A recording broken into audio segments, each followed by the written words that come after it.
Hola, sí, hoy es viernes 6, siendo las 2:59, empezamos con la grabación. Creo que agarre todo. Hoy vamos a ver universidad, y hay una parte dentro del material que está en el aula que yo voy a trabajar hoy que no está, que tiene que ver con la historia de la UMPA. Sobre eso van a hacer un trabajo, y además vamos a hacer un recorrido sobre la historia de la Universidad Argentina, que seguramente va a tener matices que no están en los textos. Esa es la función de este audio. Va a ser que ustedes puedan escuchar y repasar lo que se vio en clase. Esto les va a permitir también acompañar el estudio del examen final, lo que no significa que ustedes se aprendan de memoria lo que yo digo acá y después lo digan en el final así. Simplemente tiene una cuestión de aclaratoria. Como vamos a grabar, cuando hagan alguna pregunta, levanten no hablen todos al mismo tiempo, porque si no, no se va a escuchar. La pregunta de uno favorece a la pregunta del otro. Yo voy a tratar de acercar el grabador para que nos ayude a comprender.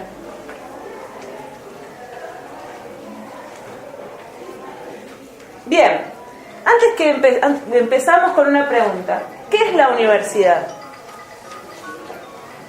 Para ustedes. Es mi marido que está enfermo.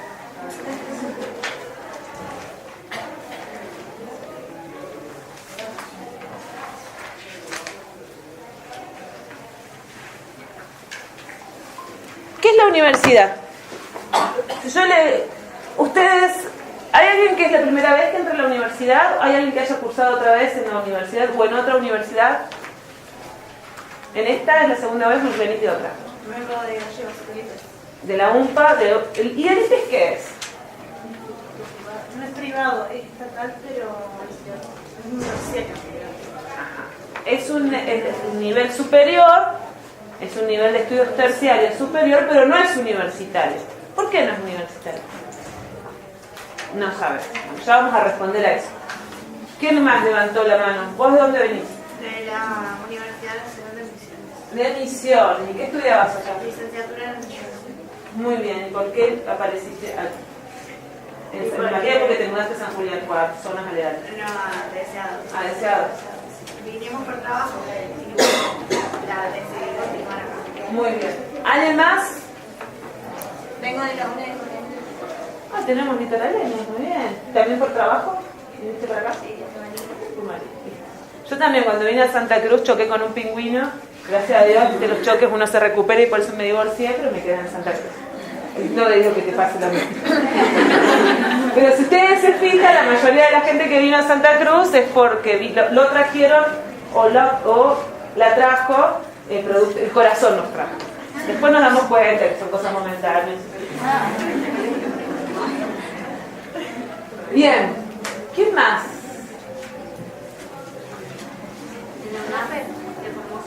Formosa, amor. ¿Qué carrera? ¿Qué universidad? ¿Cómo se llama? Universidad Nacional de Formosa. Muy bien. ¿Qué estudiabas ahí? Nutrición. ¿Y acá qué estudias? Hago como que estudio. ¿Y por qué te cambiaste? Cuestiones familiares. Cualquier cosa entendemos. Bien. ¿Cuál es la diferencia entre un instituto terciario público y la universidad? ¿Qué se les ocurre? ¿Y alcanza el título? ¿Cómo sería el alcance del título? A veces los estudios terciarios es a nivel provincial. Si das a nivel nacional. No. Ahora vamos a ver, especialmente cuando ustedes estudian la ley de educación superior, que en realidad los estudios terciarios ayudas.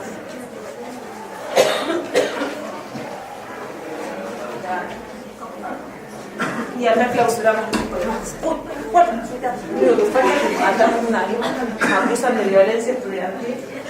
Ay, mira, soy la única que usa pizarra.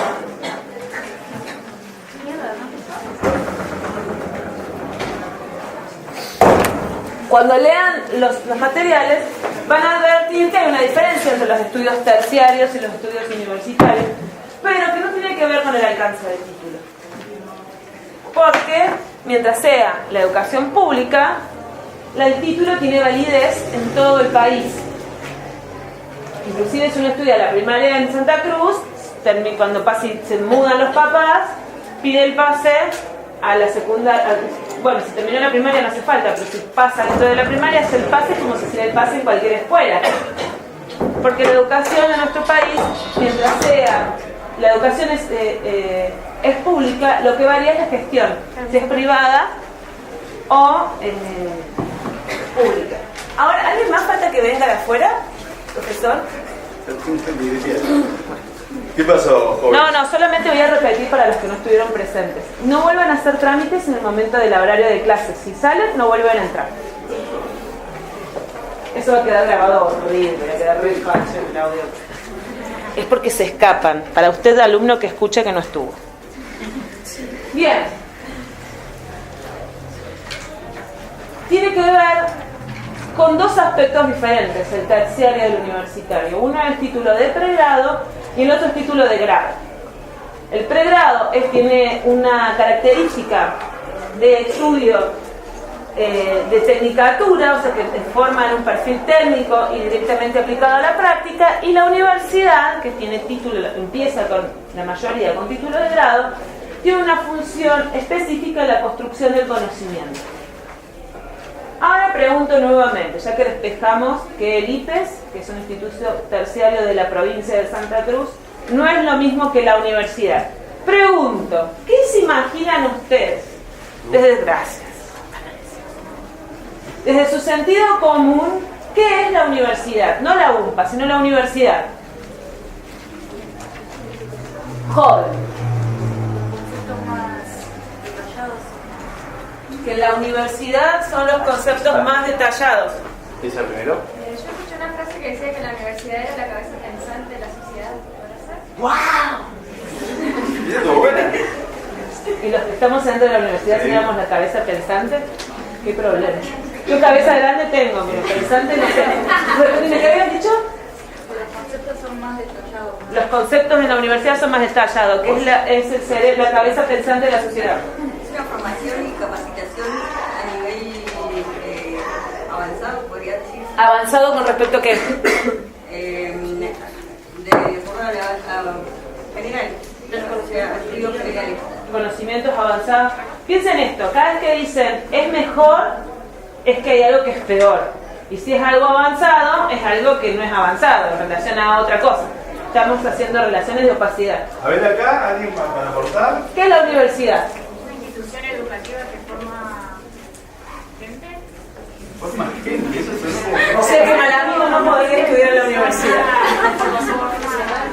A ver, ¿profesionales? ¿Puede ser? Forma profesional. Entonces vamos a empezar por qué forma, qué cabeza, me encantó lo de cabeza pensante. ¿Dónde leíste eso? ¿De dónde lo leíste? No me acuerdo. Sociedad, conceptos avanzados, ¿verdad? Bueno, conceptos, forma. Por acá, a ver. Avanzado, formación.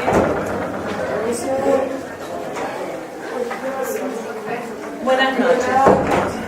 Hola. Buenas noches. Profe. Sí. Ponemos que la luz era esta. Bien, y es más, si quieres abrir otra cosa. La otra puerta no se puede abrir. Ah, perdón. Hay algo que está siendo como un denominador en todo. Veo que hay gente que también huyó y dejó sus bártulos. Ah, no. Acá hay asientos. Cabeza pensante. Cabeza pensante. La cabeza pensante. Consejo. Formación avanzada, conceptos. Nos está hablando de algo superior. Como que la universidad, por lo que usted está diciendo, va a ser un lugar donde se aprenden conocimientos de un nivel superior. ¿Estamos de acuerdo o no? ¿O no? Pueden disentir. Yo estoy uniendo lo que ustedes están diciendo. Y después de trataron de cabeza pensante, yo no diría nada, me quedé callado. No sé si pensante, pero cabezona sí. A ver, vamos. Pensemos un poco sobre la universidad. ¿Por qué eligieron estudiar en la universidad? Yo les pido que seamos honestos, si era porque no les quedaba otra, también lo pueden decir. Para formarnos, tener ser profesional en alguna carrera. Profesionales. No me preguntes, es genial. Un lugar donde profesionales. Un lugar donde podemos tener mejor calidad de vida. Pregunto, si no estudio en la universidad, ¿quién dijo? Si no estudio en la universidad, yo no estudio en la universidad, ¿puedo tener una mejor calidad de vida? Si se casa con Lázaro, No, la va a tener un helicóptero. ¿El máximo? Hace falta un helicóptero. Lo de la universidad. No, quiero que razonemos esto, sí, perdón. Si eso me da una mejor, si me da una mejor calidad de vida. ¿Hay otro lugar que no me da mejor calidad de vida? Sí, por ejemplo, puede ser maestro y no estudiar en la universidad, estudiar en el instituto terciario, tengo mejor calidad de vida y depende, en Caleta de Santa Cruz por ahí un maestro tenga mejor calidad de vida. Pero si soy, por ejemplo, mi hermano es didáctico, la cabeza pensante estaría nada. Es autodidacta, es una persona que estudia por sí mismo, sino en el instituto, y es escritor. Como Sarmiento, como Estrada, Como Echeverría, que después viajó, o ¿sí? Mitre. Como la Nata, podemos disentir, pero es que es una persona que tiene formación, la tiene. ¿Tiene mejor calidad de vida? La Nata, por ejemplo. No sé, fuma, le sacaron un riñón. ¿Por qué te problematizo el concepto? Yo me refería Ahí a está. un mejor sustento económico por una persona. Perfecto. Yo soy una administrativa, a que sea una profesional. A eso me refiero. Dale, seguimos con la idea. No, está muy bien lo que estamos. ¿Se dan cuenta lo que estamos haciendo? Estamos desandando el concepto de universidad a partir de nuestras propias representaciones sobre la práctica, que es una forma de pensar por qué elegí estudiar en la universidad. Acá Lucrecia quería Sí, comentar algo de la compañía. ahí anotó. Se adquieren conocimientos específicos. En la universidad. Minutos, para. ¿Vos dónde estudiaste, profesora Valeria? En la Unidad Académica Río Gallegos. Ajá, algo. Por ejemplo, ¿cuál es la diferencia en estudiar en el INPE, en un profesorado, en un terciario histórico? También se estudia historia en un terciario. ¿Cuál sería la diferencia? La ejerción. ¿Vos sos profesor o licenciado profesor? ¿Cuál sería la diferencia entre un profesor y licenciado en historia? ¿Y qué me da el título de grado? Acá. Formas profesionales con una base científica, porque tenemos que tener un qué, un por qué. Ahí vamos a Lleva llegar. la ciencia. Yo quería decir que siempre va a haber diferente opinión o diferente concepto, porque cada uno tiene un trabajo, alguno tiene un trabajo ya y se quiere capacitar y lo va a adquirir el conocimiento de la universidad de una manera diferente. Otro que no tiene ningún estudio va a tener otro pensamiento. Para mí es diverso, no hay un solo objetivo de qué universidad para mí. Por supuesto, porque lo primero que estamos empezando a ver es que cuando se pregunta sobre qué piensa uno sobre, por ejemplo, qué es la universidad, la primera respuesta que da tiene que ver con lo que yo pienso. Y eso que yo pienso tiene que ver con mi experiencia en la vida cotidiana. Por ejemplo, mi familia materna es toda universitaria. Bueno, no toda. Mi abuela, mi abuelo, unos 2 tíos y mi mamá. Yo tengo 33 primos y 10 tíos. De todos esos, solo tengo 2 tíos universitarios, habiendo tenido una abuela, la primera doctora en filosofía de la Universidad de Córdoba, y solo tuvimos... Buenas tardes.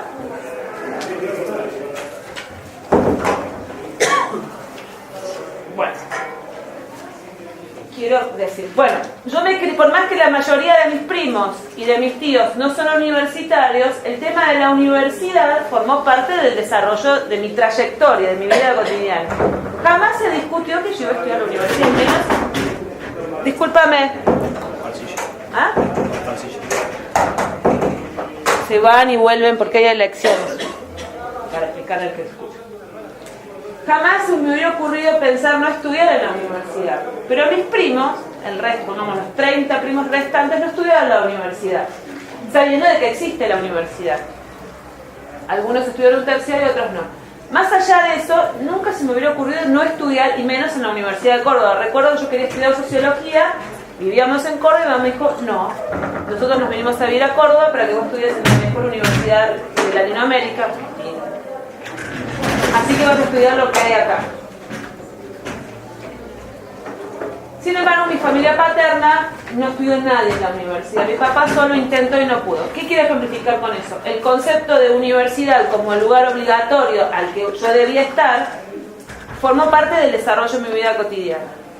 Hay otras personas que no comparten eso. A ver, si ustedes hacen memoria emotiva sobre, a ver, sus papás, ¿quién tiene papá con universidad terminada? Levanten la mano. 1, 2, 3, 4, 5, 6. ¿De qué pueblo sos? No, yo soy de Catamarca. Ajá. Y no hay universidad sola en la capital. Ajá. Entonces, cuando terminas secundario, sí o sí tenés la obligación, bueno, si querés seguir estudiando, de ir a un instituto. No podés elegir, bueno, solo si te ayuda lo económico, digamos, y para ir a la capital, para que sea. Si no, bueno, a las provincias vecinas, que por ahí te quedan más cerca. Pero si no tenés plata, Claro, por ejemplo, mi novio es de un pueblo de La Rioja que queda en la montaña. Ah, ¿vieron? La vez pasada no tenía novio, ahora tiene novio. No le hagan caso. Sorry. No le hagan caso. Sí, tengo novio, es maestro. Es maestro rural. Vive en la montaña, su familia no vive en la montaña, no es Pedro, yo no sé. El papá es Heidi, el papá es Heidi. Tomá, Heidi. Abuelito de... Y yo me pongo la cabeza pensando y se pone arroz.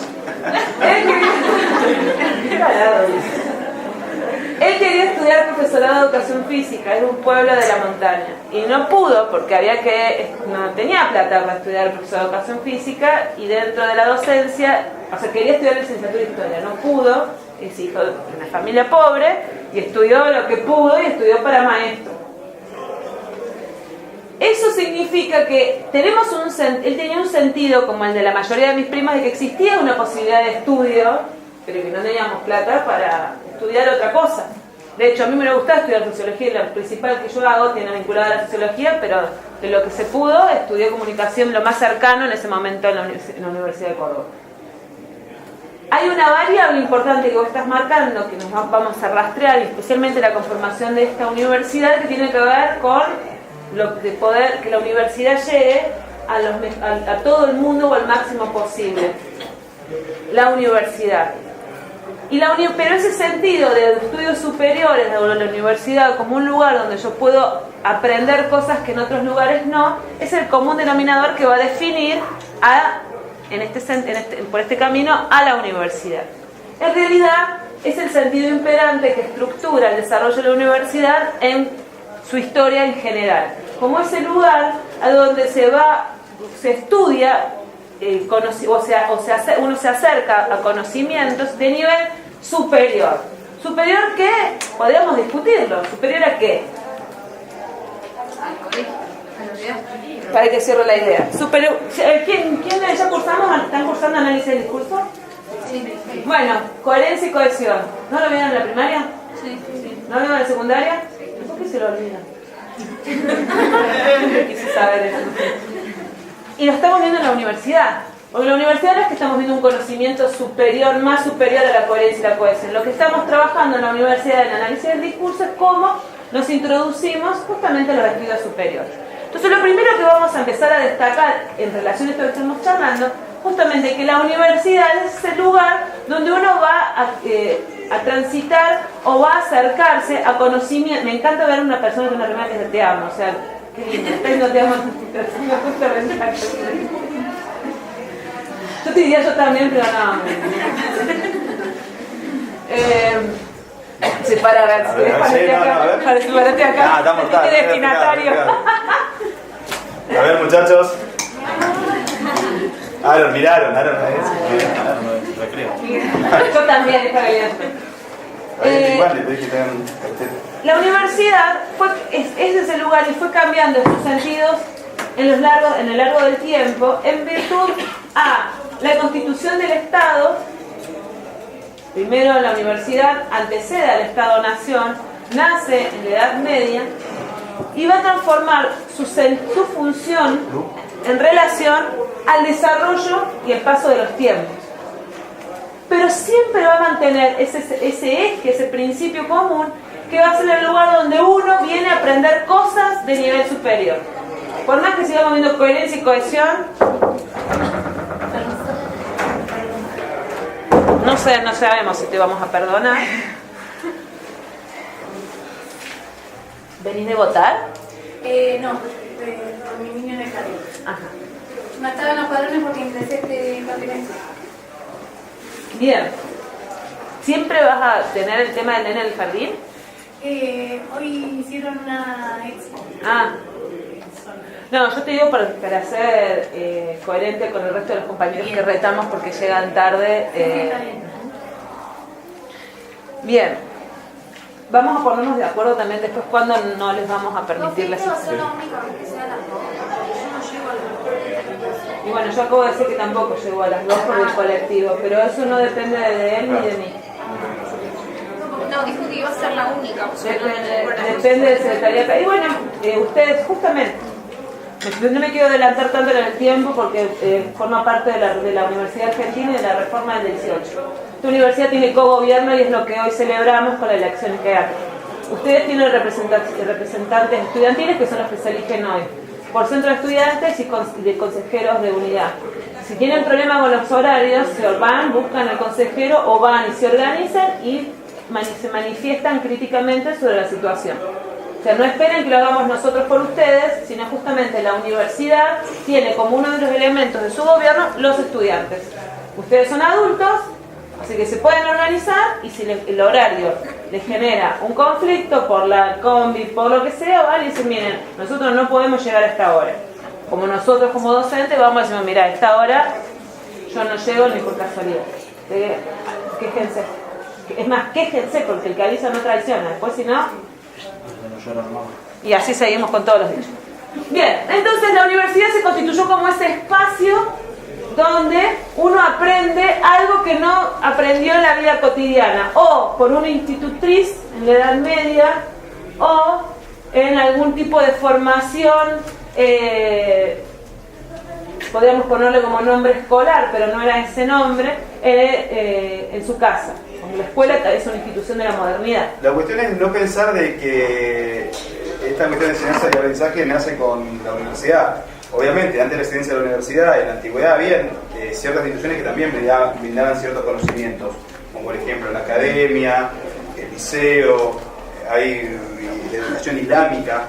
O sea, la universidad viene a ser algo disruptivo en esa Edad Media, y ahí es donde surge y ahí es donde se va obviamente estableciendo y organizando, con ciertas características. Una de ellas, muy importante, es el poder de conferir a alguien un grado para poder ejercer o poder exponer los conocimientos que aprende en la universidad, digo, el famoso que se llama hoy título, digo, esa es una característica de la universidad, poder certificar a una persona sus conocimientos y su formación. Seguramente cuando lean la bibliografía se van a dar cuenta que esa es una de las características que tiene la universidad medieval en sus orígenes.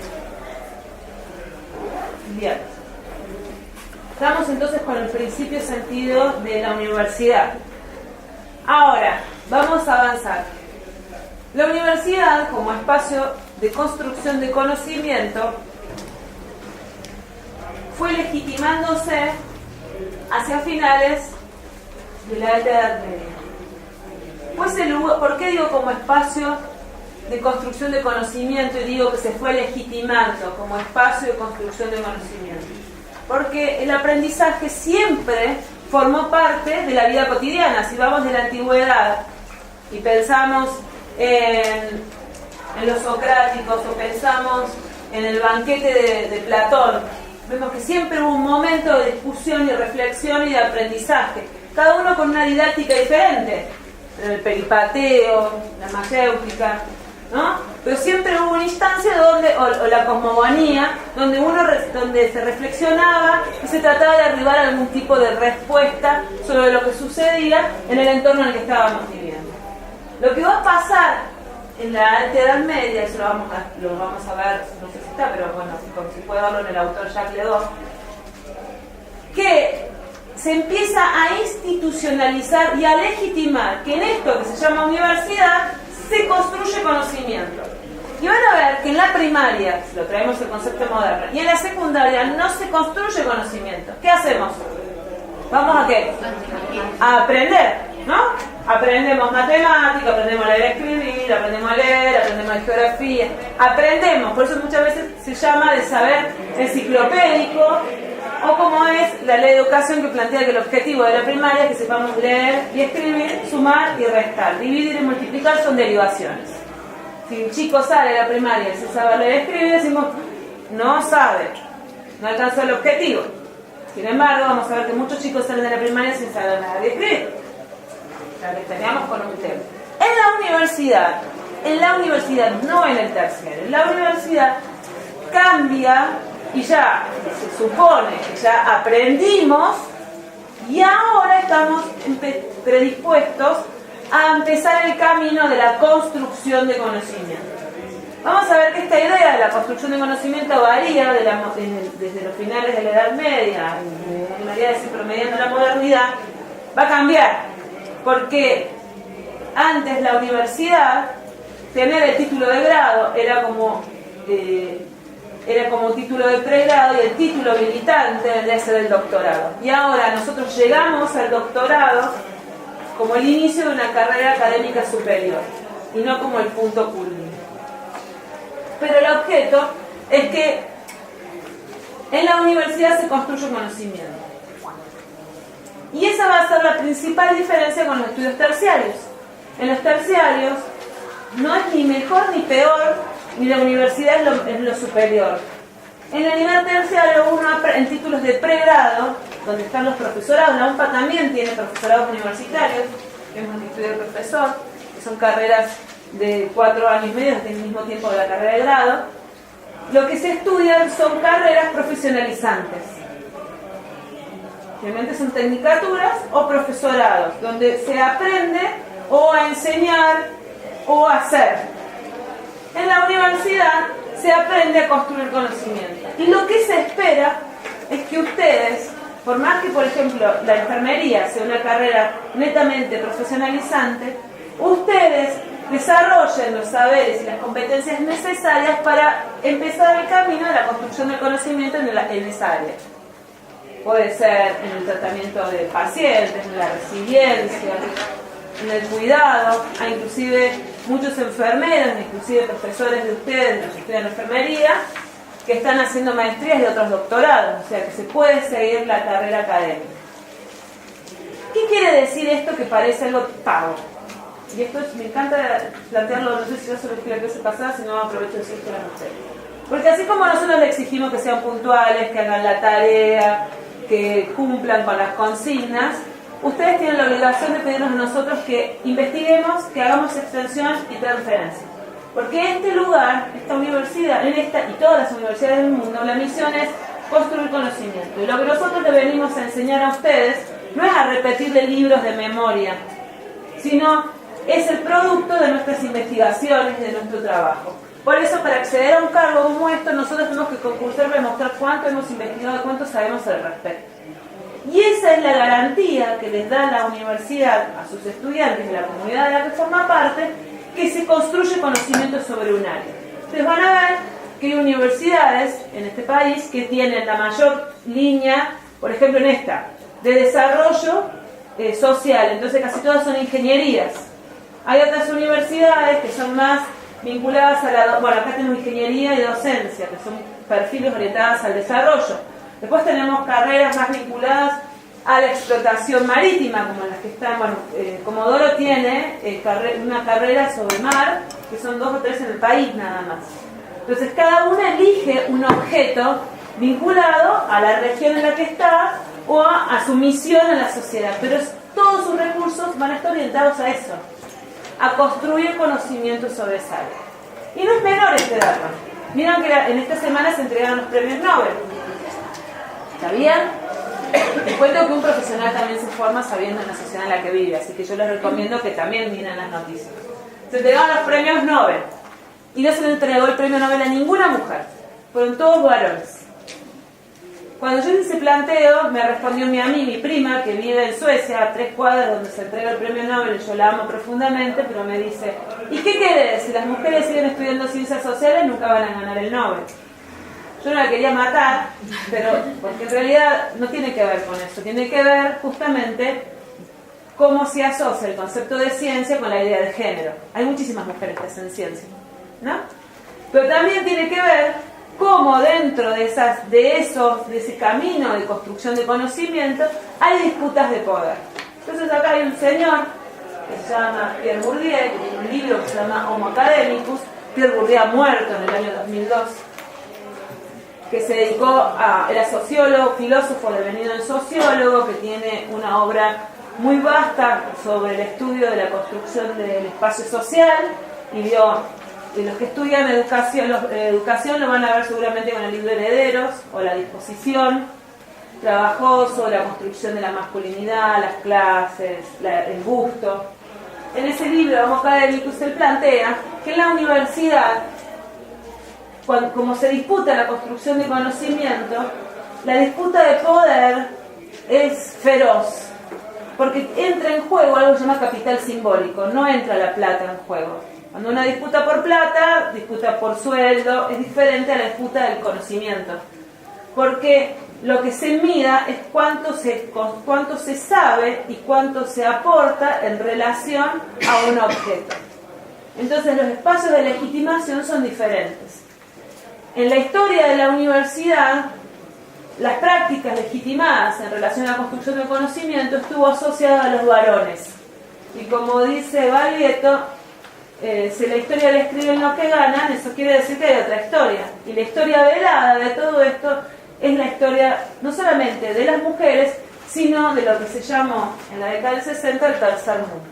Que es lo que vamos a ver en una parte con la historia de las universidades latinoamericanas. Y hablando de Bourdieu y del tercer mundo, estaría bueno también, si se puede dejar algo de una de las obras no tan conocidas de Bourdieu, que es Argelia, que habla un poco de su paso por esa colonia francesa, cuando él bien formaba parte o estaba cumpliendo el servicio militar obligatorio del ejército francés.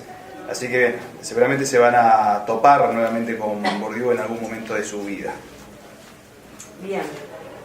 Vamos ahí sobre la universidad, más o menos, ¿o no? Preguntas que iban a hacer hasta acá. ¿Cuál era la diferencia con el terciario? Que en el terciario o las tecnicaturas son carreras profesionalizantes. ¿Qué es una carrera profesionalizante? Es una carrera que yo estudio para ir directamente a la práctica. Por ejemplo, la maestría y el doctorado. La maestría es una carrera de posgrado vinculada al desarrollo de la experticia vinculada a la técnica, no solamente de la tecnología, sino, por ejemplo, si yo soy ingeniero y voy a desarrollar un dispositivo de trabajo vinculado, por ejemplo, a la minería, es probable que no haga una maestría, no haga un doctorado, sino una maestría, porque lo que quiero desarrollar es la experticia sobre una práctica. Y el doctorado busca la construcción de conocimiento. Investigás para desarrollar un tema en un área de vacancia. Algo que no se estudió nunca. Chicas, yo necesito que por favor abran un poco la... Sí. Alguien se va a desmayar, me parece que la cabeza pensante. Si no, les pido que vengan acá adelante, porque está sumamente sofocante, no se puede... Lucrecia, no te vas a desmayar, cabeza pensante. No, la cabeza pensante no. La frase del día. Toda la vida me quedé cabezona, la cabeza pensante. Toma, Lu. Haga un ensayo sobre cabezas pensantes. En este caso, con lo que está diciendo, sería cabeza construcción de conocimiento. Bueno, pero es interesante el planteo que ella hace, porque la cabeza denota, la cabeza es la que le da las órdenes supuestamente a todo el cuerpo. Y si es la cabeza, de primero sería redundante, porque ¿dónde uno piensa? ¿Con el hígado o con la cabeza? Vean que el hígado es el segundo cerebro del cuerpo. Pero tú, bueno. Eso quedó ahí con te dio claridad más o menos la diferencia entre... Y a mí me parece importante que destaquemos que no es uno o lo otro. Digamos, son dos espacios diferentes de construcción de aprendizaje. En uno se aprende, en otro se construye un conocimiento. Y uno tan necesario como el otro. Por ejemplo, yo soy doctora, pero no soy magíster. ¿Sí? Porque mi elección dentro del proceso formativo es la ciencia, que es lo que vamos a ver. Médico, fundamentalmente, a la ciencia. A las ciencias sociales, pero a la ciencia. Yo soy investigadora y docente, como consecuencia. ¿Qué es más? La universidad tiene distintos...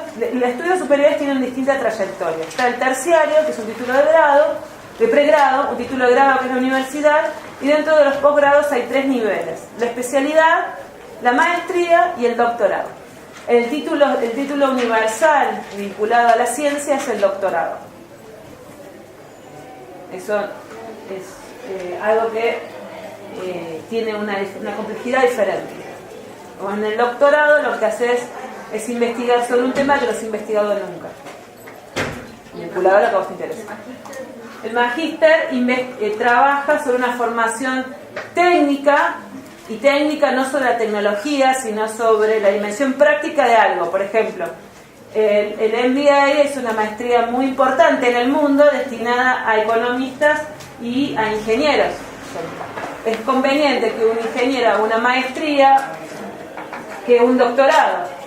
Los abogados, los médicos, todos los vinculados a las ciencias sociales generalmente hacen doctorados porque los que buscan es investigar sobre un tema que no se ha trabajado. Pero nosotros vamos a ver que el doctorado fue el primer título que se tuvo en la era universitaria en la modernidad. Si nosotros vemos que, por ejemplo, Karl Marx, Engels, Hegel y toda esa gente alemana se doctoraron a los 21 años, 20 años, eran superdoctorados. Y no, primero no había televisión, pero después... ¿No laburaba? No, sí, Marx trabajaba. ¿Cómo que no? Era pastor y trabajaba. El vago era Engels, porque tenía plata. Vago. Marx cuidaba a los hijos de Engels. Cuento el real de la filosofía. ¿Pero por qué eran doctores? Porque en esa época no había el otro trayecto de formación. El primer título que se tenía era de doctor, con exigencias diferentes, pero con la misma característica. No sos especialista. El doctor es el que más sabe sobre ese tema. Bueno, esto tiene que ver con lo general sobre la universidad. Lo que a mí me interesa que trabajemos hoy, en este tiempo que nos queda, en esta hora y 20, es sobre la universidad latinoamericana y haciendo especial énfasis en la construcción del espacio social latinoamericano y especialmente la Argentina, para poder dialogar cómo estas universidades forman parte, son constitutivas y constituyentes del espacio social latinoamericano, y revisar algunos tópicos. ¿Ese texto que me mandaste de la clase está en el aula? ¿Cuál de todos? El que me dice clase 2. Clase 2 no, todavía no lo cargué. Bueno, vieron que yo liberé la unidad 2, ¿sí? Ahí tienen material. No sé si vos estabas, pero yo les comenté que, bueno, lo puse en el aula, que esto lo estamos grabando, pues le voy a poner unas imágenes y los vamos a enlazar de YouTube para que les ayude a las actividades que hagamos, pero eso no justifica su inasistencia. Ajá. Igual cortaba un poco el audio porque para armarlo así, si no queda todos nuestros no chascarrillos, sé. chistes. ¿Qué pasa? Ahora estamos trabajando esto, en otro momento hablamos sobre eso, pero no nos mezclemos porque si no... Igual lo charlé, digo, ¿vos estabas cuando empecé a charlar sobre promoción y todo eso? No, ahora cuando arranqué. Pero te perdiste. Bueno, después lo retomamos. Bien. La Universidad Latinoamericana reconoce, es vieja, digamos, tiene su historia y parte previa a la conformación del Estado Nacional.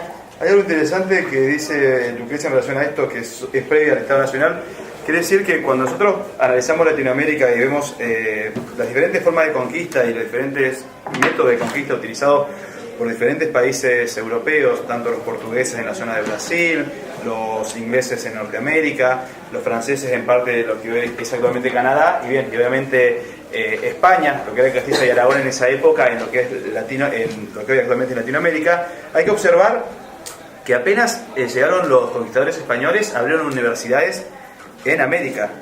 Ni los portugueses ni los ingleses hicieron eso. O sea, pasaron 30 años de la ciudad de Colón y ya se estaban formando, se estaban creando las primeras universidades latinoamericanas, en Santo Domingo, en México, para que observen ustedes cuando vean la función que tenían las universidades para la conquista de América. Digo, esa conquista que tal vez se puede observar muy bien en ese cuadro de Dalí, donde aparecen cruces y donde aparecen espadas. Cruces que a su vez son espadas, o espadas que a su vez son cruces. Digo, esa tarea evangelizadora. Y las universidades en América Latina cumplieron básicamente también con ese propósito. Para que se den una idea de lo, como dice Lucrecia, de lo viejas que son las universidades en nuestro continente. Y la pregunta es ¿por qué? Porque la universidad, si nosotros como la acabamos de conceptualizar, es ese espacio de construcción de conocimiento, es el espacio de construcción de conocimiento y el espacio legitimador del conocimiento. Por eso yo le citaba a Bourdieu. ¿Qué significa que es un espacio legitimador? Que todo lo que sucede ahí es conocimiento. Yo siempre hago el chiste, yo soy muy boca sucia para el sentido común. En realidad, como soy lingüista, digo que utilizo todas las palabras del vocabulario, pero digo muchas malas palabras. Y generalmente eso o sea, los que me conocen están acostumbrados, que al principio choca. Entonces yo les digo que soy doctora y lingüista, por lo tanto todo lo que yo digo está legitimado por por la universidad que me ha conferido el título. Verso, está mal. Pero ¿qué quiero ejemplificar con esto? Que la universidad legitima las prácticas de los que están adentro. Yo puedo hacer una investigación sobre el impacto de la flor de loto para en el cambio climático y me lo puede financiar el CONICET, y por más que sea una lanzada lo que estoy diciendo, va a tener un estatus porque forma parte de un conocimiento legitimado. Estoy exagerando, no quiero decir que exista, pero quiero decir que todo lo que sucede en la universidad tiene poder y lo tuvo siempre. Como que lo legaliza. Eso lo legitima, porque lo legal proviene del orden jurídico y la legitimidad aún es más importante, porque supongamos que acá hay elecciones en este momento, todos votan a que sea yo la delegada del curso, pero eso a mí nadie me da bola, o sea, la mayoría me elige a mí, nadie me da bola, pero la minoría que tiene mayor incidencia en la construcción de la opinión tiene otro referente. Entonces yo voy a ser legalmente la delegada, pero no legítima delegada, ¿sí? Una cosa es lo legal y otra cosa es lo legítimo. En lo legítimo entra el juego del reconocimiento, y algo que Bourdieu nos plantea en Homo Academicus, que es el capital simbólico. ¿Qué es el capital simbólico? Que es la suma de todos los, sería capitales, o todos los poderes que uno tiene, para hablarlo en cristiano. Y la universidad, al tener como misión construir conocimiento, es la que va a decir, y ser la cabeza pensante, va a decir, esto sí y esto no. ¿Se acuerdan cuando hablábamos de Marie Curie la clase pasada? Que les di, hay mucha gente que no vino entonces la clase pasada. ¿Cómo era que dijiste capital? Yo no tengo problema con que ustedes. Como dije, el capital simbólico es la suma de todos los capitales, el capital político, el capital económico, el capital cultural, ya les dije. Bueno, ¿quién vino a la clase pasada? No, bien más, chicos, por favor, levanten la mano. Lo que pasa es que no quieren que les pregunte de Marie Curie, ¿no es cierto? ¿Quién se acuerda de Marie Curie? ¿Nadie? Acá seguro que Fue la ella. recibir 2 premios Nobel. Muy bien. Muy bien. En honor a que no le dieron ningún premio Nobel a las mujeres esta semana, vamos a recuperar la experiencia de Marie Curie. Chicos, si se arma un movimiento feminista, ya saben, tienen la cabecilla. Les aviso a los muchachos, somos La pocos. cabeza pensante. Sí. Retomo el ejemplo muy resumido porque después nos quedamos hablando con otro compañero sobre Marie Curie. Marie Curie El que tenía como ¿cuántas hermanas tenía ese muchacho? ¿Vino y no? No vino. Como 10 hermanas. No vino. No vino. Yo me digo lo que se acuerda. Sí, no. Y eran hermanas. Si eran hermanos. Junto con su marido descubrió en el radio. Cuando muere su marido, producto de cáncer, ganan el premio Nobel, etc. Las cátedras en ese lugar eran hereditarias. Ella aspiraba a tener la titularidad de la cátedra y no la tiene cuando muere su marido. Luego en el medio se enamora muerto el marido, se enamora del ayudante del marido, eso le generó toda una sanción por la comunidad científica. Le quitan el premio Nobel. Cuando sigue sus investigaciones junto a su hija, que su hija también ganó el premio Nobel a la química, ellos desarrollan, Marie Curie y su hija desarrollan un dispositivo para hacer radiografías y se va en la guerra, al frente de batalla, a hacer las radiografías a los caídos en la guerra. Eso junto con la Cruz Roja, eso la conduce a que tenga el otro premio Nobel y como fue un gesto humanitario le devuelven el anterior, pero nunca la cátedra del marido. Por ejemplo, breve, yo se la recomiendo que lean la biografía si les interesa por Rosa Montero, que se llama La insoportable idea de no volver a verte. Rosa Montero es una escritora española que escribe en Diario El País y ese libro lo escribió cuando muere su marido de cáncer. Y hace un diálogo entre el acompañamiento que ella le hace a su marido y la historia de Marie Curie. En realidad, lo que ella reconstruye es una biografía de amor. Todo lo que uno hace por amor. ¿Por qué retomo esta idea? Porque el campo científico, tanto la sociedad científica en la que Marie Curie estaba, como la universidad, por más que ella era una grosa, hablando así en llano, no le legitima el saber. ¿Por qué no la legitima? Por cuestiones del orden privado y además por disputas de poder, ¿no? ¿Cuántas mujeres, y esto me tomo esta licencia porque es en el campo científico donde más se siente, miren todas las mujeres que hay, ¿no? Y cuántas mujeres son reconocidas en el ámbito científico? Tiene que ser L'Oréal la que reconoce a las mujeres científicas. Y L'Oréal es un laboratorio que hace cosméticos. Y hay un montón las que estamos. Y a mí me parece importante decirlo delante de los varones también, porque nada mejor que estos temas tratarlos en conjunto, y no tiene que ver con el feminismo.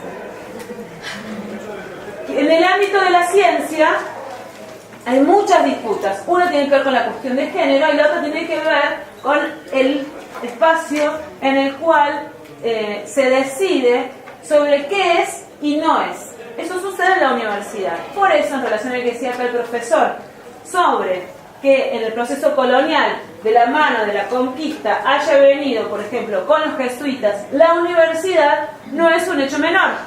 La primera universidad argentina, que es la Universidad de Córdoba, tiene, que es en el colegio, que está donde funciona el colegio en Montserrat, los jesuitas, cuando llegan, lo primero que traen es un globo terráqueo y un telescopio.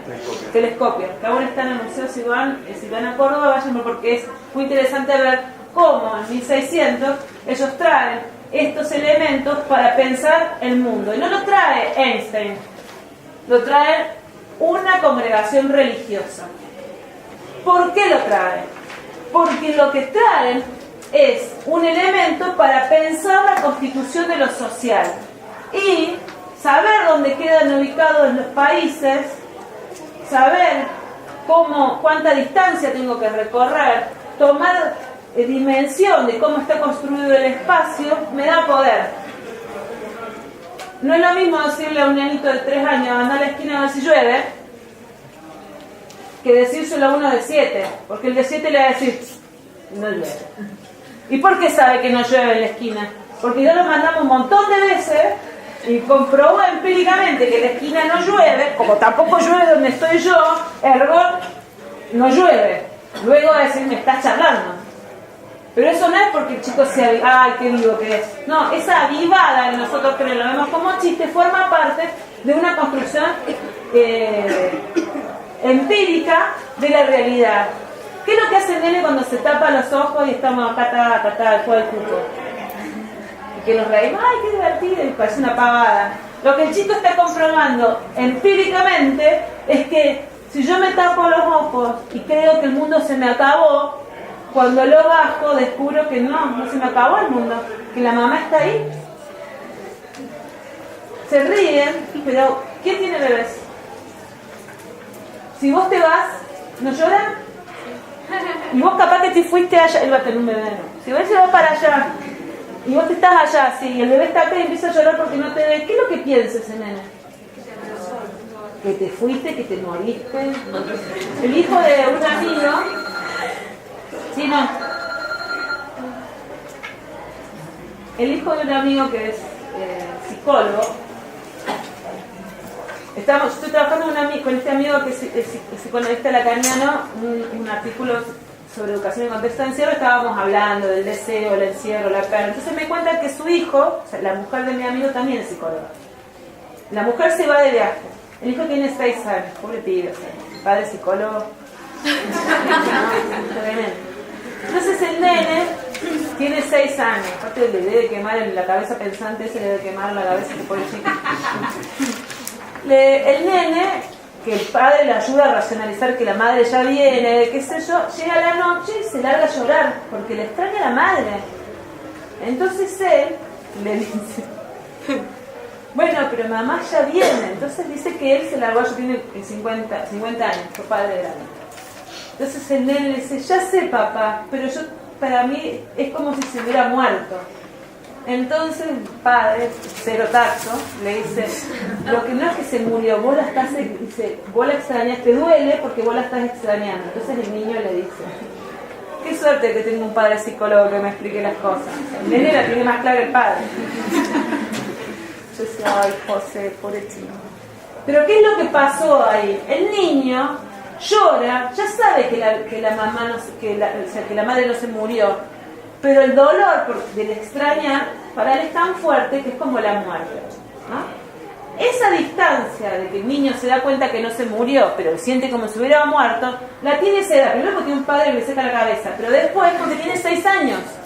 Si tuviera 2 años, el niño cree que la madre se murió. Por eso no vieron los nenitos como lloran de angustia.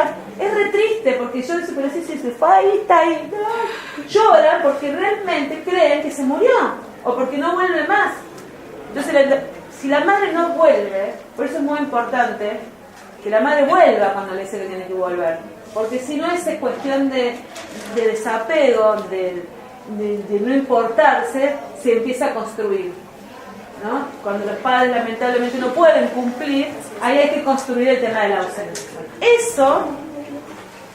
Ese proceso, que lo vemos desde la psicología, también nos permite explicar ¿por qué el conocimiento nos da poder? ¿Por qué el conocimiento embiste de poder?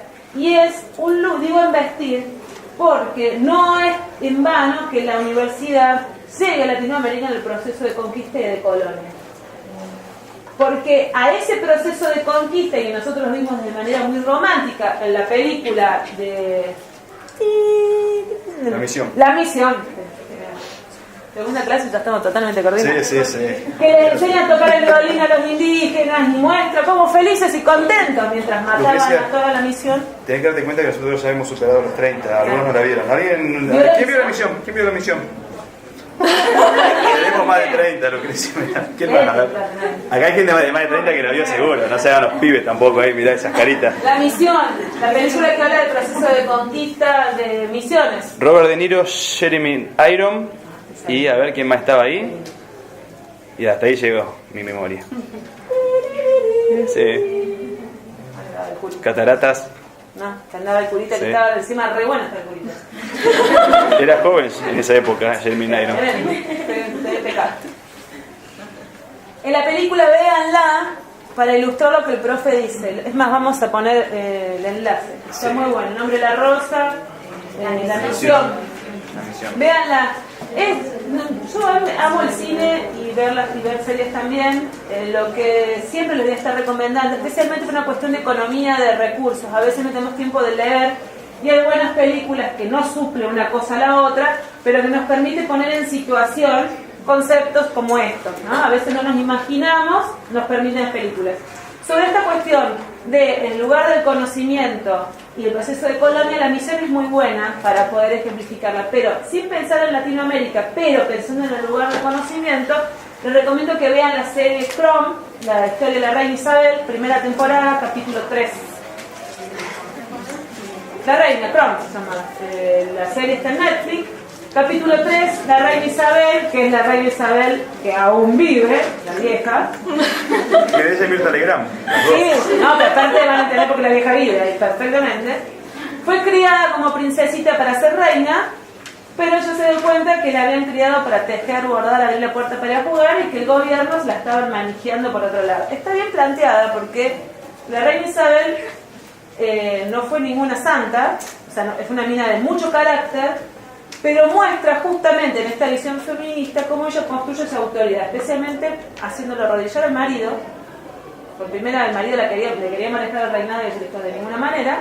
Y segundo, cuando ella se dio cuenta que no entendía ni a Churchill, que fue el presidente, el primer ministro, ni a nadie, ni a los curas, ¿qué hizo? Llamó al intelectual más importante de Inglaterra para que sea su instructor y estudió. Y lo primero que hace cuando ella se da cuenta que no tiene idea de nada, se levanta y va y le dice a la madre: ¿vos por qué no me mandaste a la escuela? ¿Para qué vas a querer saber si vos sabes todo? No, yo no fui a la escuela. Si vos sos la reina, no sé nada. Entonces ella estudia, primero tuvo que enfrentar su cuestión de género. Pues estudia, ¿y por qué lo de género? Lo miro al pobre porque recién dijo la feminista. Porque ella le enseñan a ser mujer delicada y fina, y que la mujer no le puede decir nada al marido porque la mujer es un adorno, y es lo que la madre le devuelve como imagen. Y ella dice: una mujer no tiene que ser un adorno. Bueno, ahí la tenemos la vieja dando vueltas. Volviendo, bueno, se les recomiendo cuando tengan tiempo entre la 1 de la mañana y las 6, que no sé por qué quiere dormir la gente, claro. Si esa hora se puede ver Netflix. Tranquilamente, en la cama. Véanla, la serie que está buena, sino también vean La Misión. En La Misión, ¿qué vemos? ¿Cómo? Inclusive de manera súper interesante, porque está planteada de una cuestión romántica, con un género dramático, cómo los indígenas están felices y contentos de hacer violincitos y aprender a tocar el violín, y la canción está re buena, y el cura se conduele con la misión de los indígenas, y bueno, y que es muy triste cuando se genera el proceso de enfrentamiento, hasta que uno dice: bueno, qué jodido estos indígenas, ¿cómo no le gusta que los dominen y toquen el violín? ¡Qué bárbaro! Igual cuenta un poquito de la expulsión de los jesuitas. Llegó un momento en América Latina que eran peligrosos estos tipos, y los reyes de Europa, sobre todo los de España, deciden expulsarlos de América, y muchos de ellos van a Asia, Japón. Que ahí hay otra película que no recuerdo el nombre, pero es un poquito más contemporánea, que cuenta un poquito también el papel de los jesuitas en esas colonias en Japón, que también la pasaron bastante brava ahí, en Japón. De hecho, también se van del Montserrat, de la escuela, y justamente, y ahí vamos, ese poder que los jesuitas la tenían re clara, que dónde estaba la disputa del poder. Ellos tenían la fe y la intelectualidad, que favorecen la construcción de conocimiento, y el poder construido sobre lo que se cree hace que sean expulsados de la misión, se condenados inclusive por las otras comunidades eclesiales, y también se van del Montserrat. De hecho, que nuestro Papa, para los católicos, que Francisco, que Bergoglio sea primero franciscano, asuma el nombre de Francisco, de la línea franciscana, y sea jesuita, tampoco es un dato menor. Es la línea dentro de la Iglesia Católica dedicada a la construcción de conocimiento científico, que parece medio contradictorio dentro de la Iglesia, pero sí, estudian y son personas dedicadas justamente a la formación. Entonces, en la colonia, la universidad tenía una función muy importante, a la luz de lo que estamos viendo ahora, que es legitimar, construir conocimiento y legitimar. ¿Pero qué conocimiento le parecen a ustedes que estaban legitimando los jesuitas y Al Company en la colonia? ¿El de los indígenas? No. Mirá. ¿De ellos quiénes son? Jesuitas, ¿que dónde vienen? ¿Quién nos conquistaron a nosotros? Los españoles. Por eso los rajan los reyes, el proceso del virreinato los rajan, porque después le empezaron a disputar el poder a ellos. Porque y esto es muy importante cuando ustedes estudian, y es una de las misiones de la universidad, que identifiquen quién es el que está hablando. El conocimiento que vienen a legitimar no es el conocimiento de los latinoamericanos, eso pasa después, en la mitad del siglo XX. Es el del que tiene el poder, y el que tiene el poder es el que nos conquistó, el que nos vino a matar, que es Europa. Ese era. De hecho, en ese momento, después vamos a ver que por unos 100 años después, o 200 años después, aparece Darwin con la misma lógica. ¿No? Dice, ¡ay, mira un negrito! ¡Qué lindo!, dijo Darwin. No tocan el violín, tocan un palo con una tanza, pero es parecido al violín. Lo que pasa es que están involucionados. Él dijo, dice Darwin, claro, sí, no, mira, tienen como un martillo, pero no es un martillo, es un palo atado a una piedra y andan en bola. Ya sé. Ellos son seres humanos, gracias Darwin. Solo que están involucionados. Nosotros, los europeos, hemos alcanzado un desarrollo de la tecnología que nos ubica en una escala evolutiva. Entonces, después de la colonia, van a pasar un par de años, va a entrar en el medio, se va a consolidar un paradigma llamado positivismo. ¿ICC? ¿Estamos con la introducción al conocimiento científico? Sí. ¿Vieron algo de positivismo? Bueno, voy tirando una onda. ¿Quién tienen ahí en ICC? ¿A qué profe? Lelo. A María José. El ICC. El positivismo, que es el paradigma de Barthes en su momento, va a decir, sí, bien, ajá, hay gente distinta. Esto es el evolucionismo dentro de ese paradigma. Vamos a pensar de que, bueno, que sí, son seres humanos, pero que no son como nosotros. ¿Quiénes son nosotros? De momento Europa, obviamente. Europa continental y también la parte de Inglaterra. Bien, no son como nosotros, son parecidos, son humanos, sí, se dudó en un momento si éramos humanos o no, porque éramos oscuritos, muy parecido el mono, porque algunos estaban medio desnudos, otros estaban medio agachados, no estaban vestidos, qué horror. No trabajaban como nosotros, sino que vaya a saber qué hacían, se trepaban a los árboles. Bueno, pero son parecidos a los humanos. Entonces, se va a plantear, ahí como propuesta, a partir de un trabajo hecho por naturalistas, un estudio grande en relación a qué estaba pasando con nosotros, con los latinoamericanos. Y esa construcción de conocimiento vino a legitimar otro proceso que tiene que ver, que tiene que ver con la conquista intelectual, digamos, o la construcción del otro, y va a degenerar un concepto que es el de raza. ¿Qué es la raza? ¿Escucharon? ¿Vieron que ahora nos celebramos más el Día de la Raza? ¿Qué conmemoramos? ¿Y por qué no celebramos más o conmemoramos la raza? ¿Y por qué es discriminativa? Yo estoy como los chicos de 4 años. ¿Por qué es discriminativa la raza? Porque marcaba la dominancia de una ante la otra. ¿Y quién es uno y quién es otro? Y el europeo a nosotros. A nosotros que somos los temaditos, digamos. Claro. A nadie se le ocurriría decir que el concepto de raza está asociado a los blancos, el concepto de raza está asociado a los negros. El concepto de raza, si bien podríamos rastrearlo en la época de la colonia, se consolida, justamente marcaba este ejemplo de Darwin, especialmente a partir del modelo teórico vinculado al evolucionismo. No me estoy yendo a la universidad. Sí, mi amor, anda al baño. ¿Recreo? Bueno, hacemos 10 minutos, pero así rápido porque quiero llegar a la actualidad. ¿Sí? Va a ser menos de 10 minutos. En relación a esta cuestión del racismo y todo lo demás, va a ser una de las causas, uno de los argumentos que van a utilizar la mayoría de las potencias europeas en ese periodo que se denomina imperialismo, en ese periodo en el cual las grandes potencias europeas empezaron a conquistar y luego obviamente a repartirse el continente africano y también el continente asiático. O sea, mucho de esas políticas imperialistas y de cómo entender ese otro viene de ahí, de la mano de Darwin, que los europeos obviamente lo explotaron para sus políticas imperialistas, sobre todo en el África. Entonces, vemos cómo un conocimiento construido en el ámbito de la ciencia orienta una política vinculada al proceso de segunda fase de conquista, que es la constitución de esta idea de imperialismo o de imperio. Entonces, ciencia y poder siempre están relacionados, uno con el otro. Si bien el profesor recién decía que la mayoría de los intelectuales como Sarmiento lo estudian en la universidad, Eso no significa que el conocimiento solamente no haya sido legítimo y que la universidad no haya tenido un lugar importante. Lo que va a suceder en el segundo periodo, que es el que vamos a empezar a ver ahora, que después recomiendo que esa clase que mandaste la subamos porque está buena, tiene que ver que la universidad, especialmente en la Argentina, va a empezar a estar, estamos hablando de comienzos del siglo XIX, disociada de esta idea de construcción de ciencia. Y va a seguir anclada en una idea de construcción de conocimiento vinculado a saberes tradicionales, como por ejemplo la teología, la filosofía, las letras, el estudio del derecho.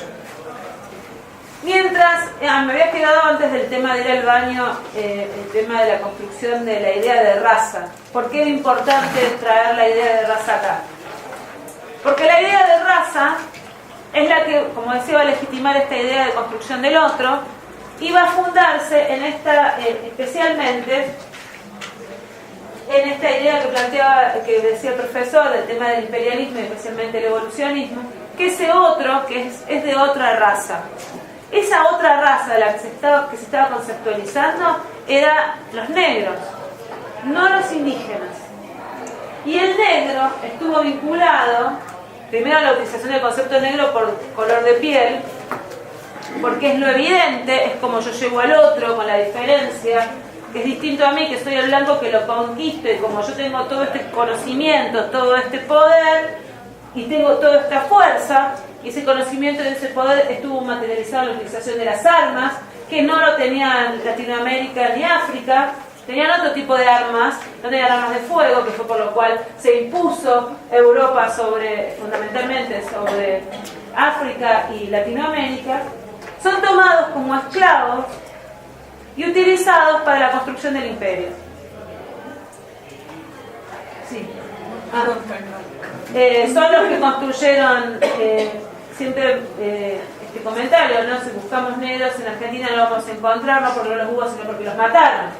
Pero la idea de yo no soy, no es negro de piel, sino es negro de alma, esa idea que es muy conocida, es un negro de mierda, que no, bueno, pero no soy racista, es como decir, es una forma de decir. Esa forma de decir está arraigada en el sentido común a partir de esta idea de raza.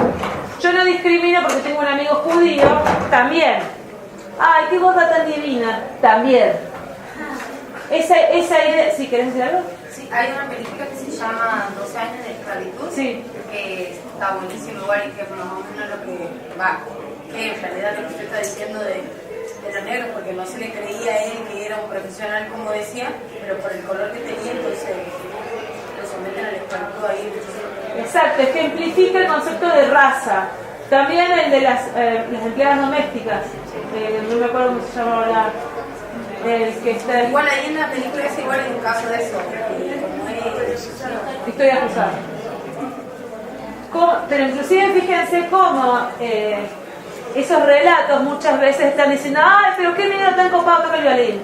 Está construido sobre la misma idea, como si nosotros descubriésemos a partir de un talento que todos podemos hacerlo, obvio que todos podemos hacerlo. Si yo lo distingo, por eso no discrimino, tengo un amigo judío. ¿Dónde está la construcción sobre la diferencia? Porque si yo tengo que distinguirlo es porque no hay igualdad. Cuando no lo distingo es porque hay igualdad, ¿no? ¿Por qué me sorprende los gays? ¡Ay, qué torta!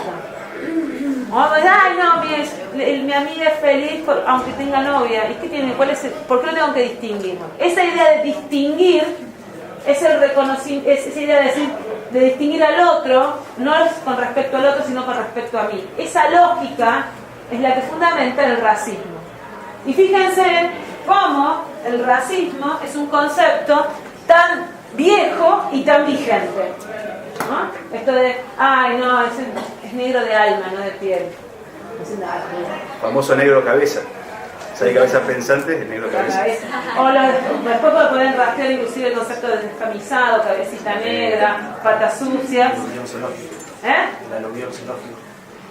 No, porque es un gorila. Bueno, hay conceptos construidos a partir de esta idea que el otro es diferente a mí, entonces tengo que negarlo para poder afianzarme a mí mismo. Pero bueno, diría la psicología que el otro es reflejo de lo que yo soy. Hablo más de mí que del otro. Pero bueno, esta idea de raza, construida a partir de la ciencia, es la que va a legitimar una política. Mientras eso sucede en el mundo, conceptualizan, especialmente también conceptualizaban a los patagónicos, la Universidad Argentina iba por otro camino. Y en los 1800, luego del primer gobierno patrio, ¿qué sucede en la Argentina entre 1816 y 1880? ¿Y qué más? ¿Qué pasa en la Argentina en esa época? No le ayude, profesor. Hay muchos alumnos míos de la secundaria, me están dejando muy mal parados. ¿Y cómo se va construyendo el Estado? Sí, pero más allá de eso. ¿Qué pasa? ¿Rosas fue presidente? No. ¿Sí o no? Sí o no. A ver, ¿quién dice sí? ¿Quién dice sí? Vamos. ¿Quién dice sí? Allá, un sí, ¿quién más dice sí? Vamos, ¿quién Vamos. dice sí? ¿Quién? Rosa la primera campaña, las primeras campañas al desierto. ¿Qué hable? ¿Y Rosa? Yo quiero sacarme la duda. ¿Rosa fue presidente o no? A ver. Sí, a ver, ¿por qué sí? ¿Ah? Están dudando, me Era encanta. el presidente legítimo, pero no legal. Vos cállate. ¿Cómo fue rápido? ¿Cómo rápido? Fue presidente rápido. Como Rodríguez. No. Como puerta. A ver, ¿quiénes dicen que no fue presidente? ¿Por qué? A ver, ¿por qué no fue presidente? ¿Qué fue Rosa? ¿De dónde? Es el mejor ejemplo que tenemos para ver entre lo legítimo y lo legal.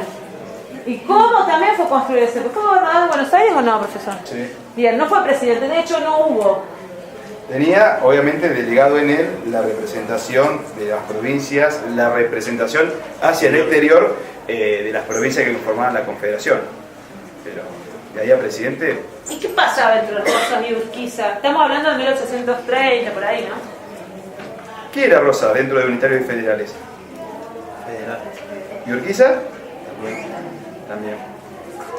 Muy bien. ¿Viste el libro de historia este muchacho? ¿Un libro Bien. andante? ¿Vos? ¿Y qué pasaba Capeluz. en ese momento? Mira, no sé. ¿Ah? Sí, pero pensemos. ¿Qué se discutía en ese momento en el país? Que me voy a tomar una salvedad. El país era de Buenos Aires y por ahí nomás, porque la Patagonia no existía. Buenos Aires iba a ser el centro y gobernar a las demás provincias, o si cada una iba a ser cada una. Autónoma. No me sale la palabra. Autónoma. Estábamos en el proceso de cada construcción. provincia iba a ser autónomo y una iba a gobernar a todas nosotras. Y la pelea, como diría Marx, siempre estuvo centrada en la propiedad de los medios de producción. Había una disputa muy fuerte entre Urquiza y Rosas, ¿por qué cosa? Exacto. ¿Y luego qué pasaba en la aduana? Brava la papota, ¿no? Lo mismo que estaba pasando en la Patagonia. En la Patagonia estábamos empezando con un proceso de implantación de la oveja que viene de las Malvinas, Inglaterra, Malvinas, sur de la Patagonia, se asentan haciendo las primeras estancias. San Julián es uno de los lugares. San Julián, Río Gallegos, Las Heras, Puerto Deseado, era el circuito donde circulaba la lana y se exportaba por Punta Arenas. Eso hizo que durante muchos años, hay una autora que fue profesora de nuestra universidad y que lamentablemente falleció, Susana Torres y Elsa Barbería. ¿Eh? ¿Elsa Barbería? Sí. Sí, Elsa Barbería. Hay un libro en la biblioteca de Elsa Barbería. La implantación de la el proceso de poblamiento de la Patagonia Austral.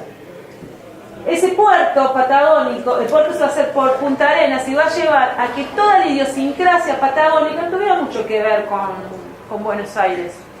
La movida pasaba por Punta Arenas. De hecho, el mayor, digamos, el proceso migracional, que si hay sanjulianenses acá en este momento, van a ver que muchos apellidos son ingleses, Walker, por ejemplo, no es escocés.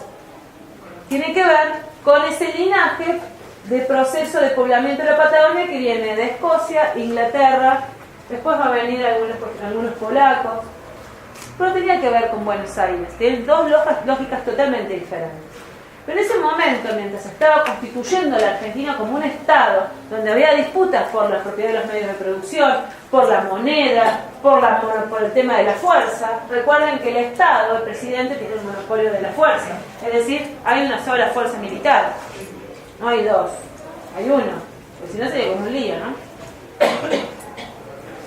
En ese momento la universidad estaba reflexionando sobre otra cosa.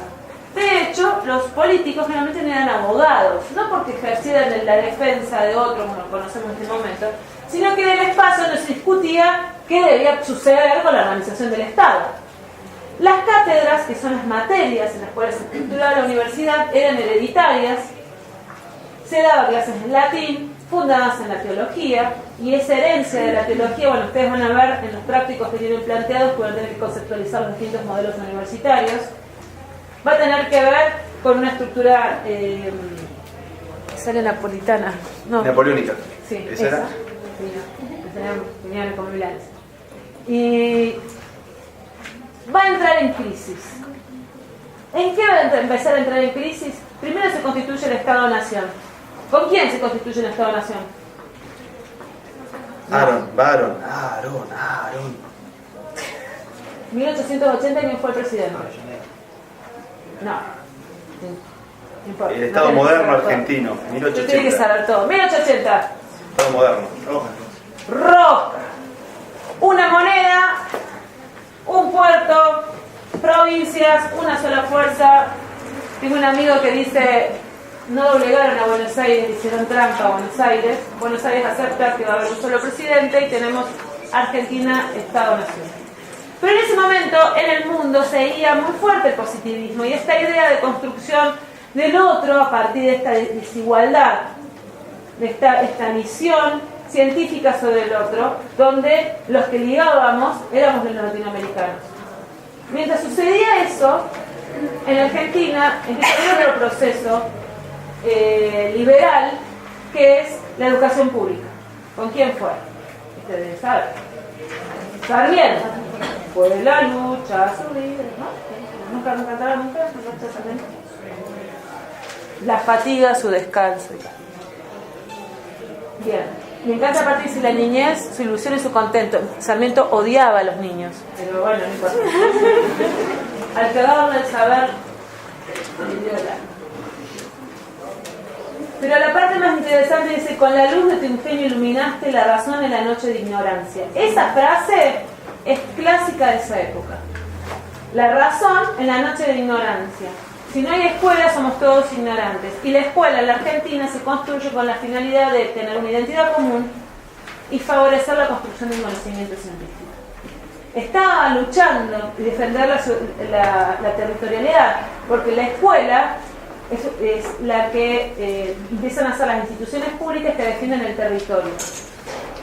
Roca, conquista del desierto, no vino tan al sur, pero lo que sí pone es una escuela, la escuela número 1, Río Gallegos, que no tenía la finalidad de enseñarle a nadie, sino defender el territorio. Hablar español y decirle a los chilenos, volvete a tu país, porque fue la razón por la que estaba la escuela en Río Gallegos. ¿Por qué digo esto? Porque las escuelas, la gente que estudiaba en la Patagonia no iba a la escuela pública, iba a Punta Arenas o iba a Londres, porque eran ingleses.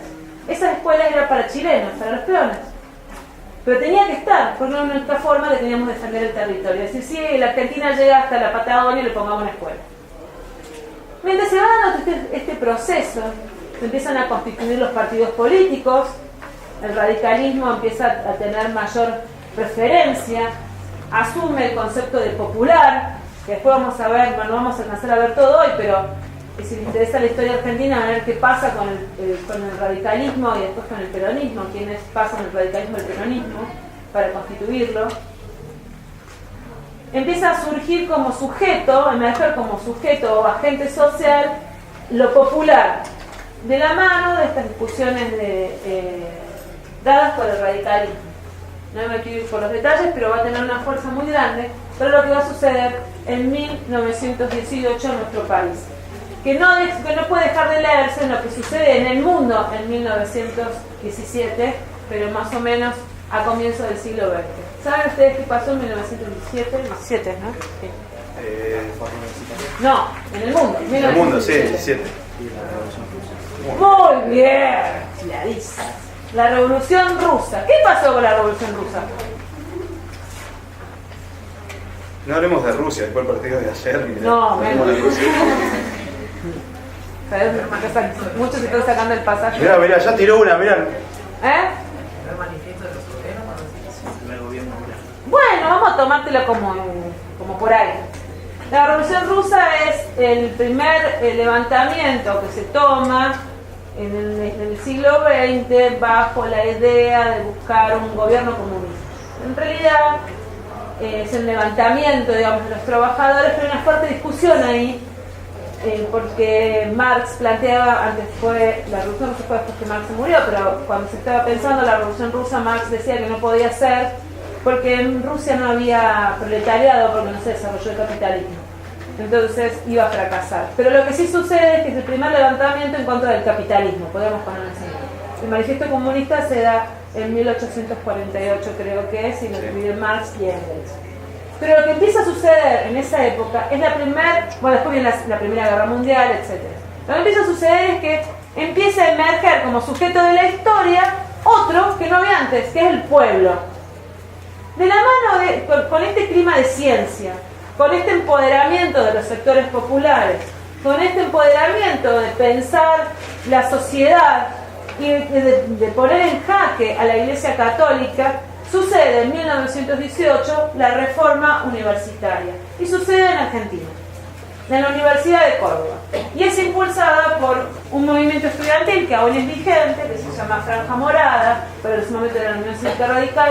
Posterior a esto se llama Franja Morada, por la bandera que utilizaron en ese día. Y los pilares, yo les voy a hacer un resumidito porque no vamos a llegar con todo. Ustedes van a tener que estudiarlo.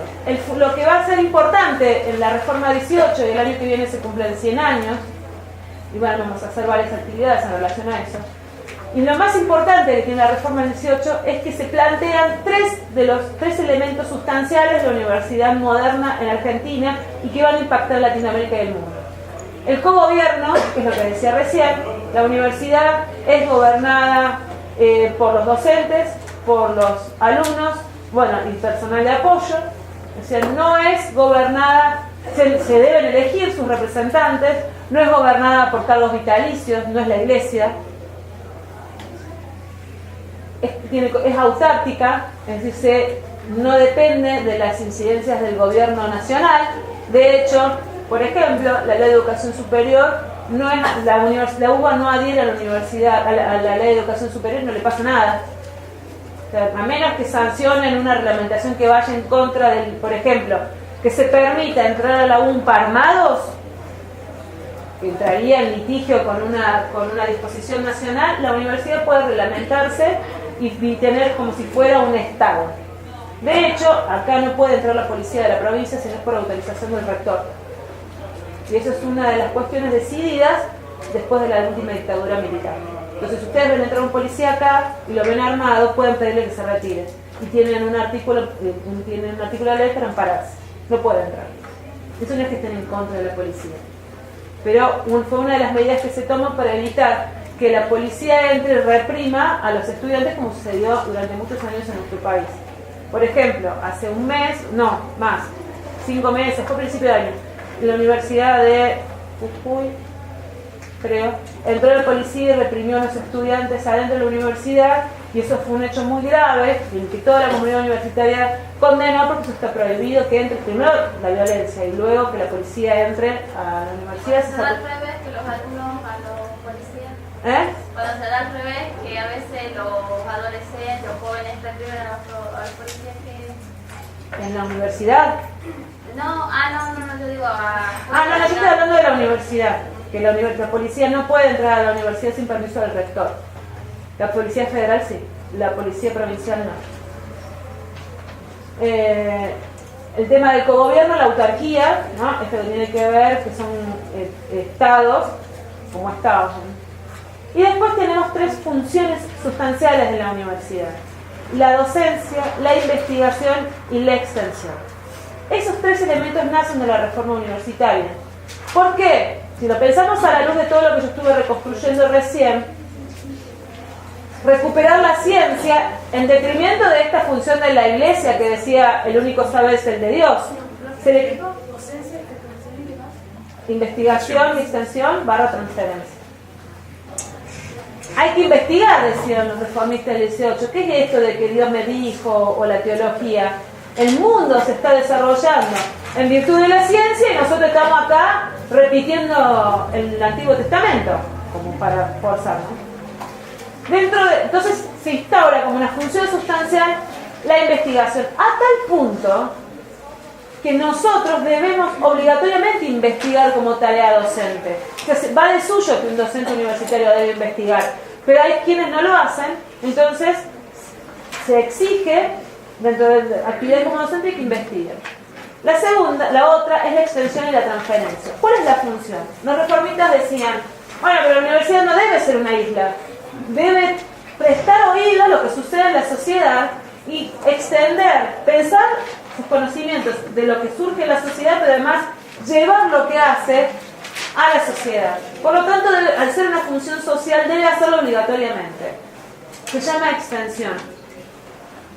Hoy es una de las funciones más importantes que tiene la Universidad Argentina, de la cual se destaca en Latinoamérica, que es la extensión, que implica tanto dar cursos como realizar acciones que vinculen el conocimiento construido con la sociedad.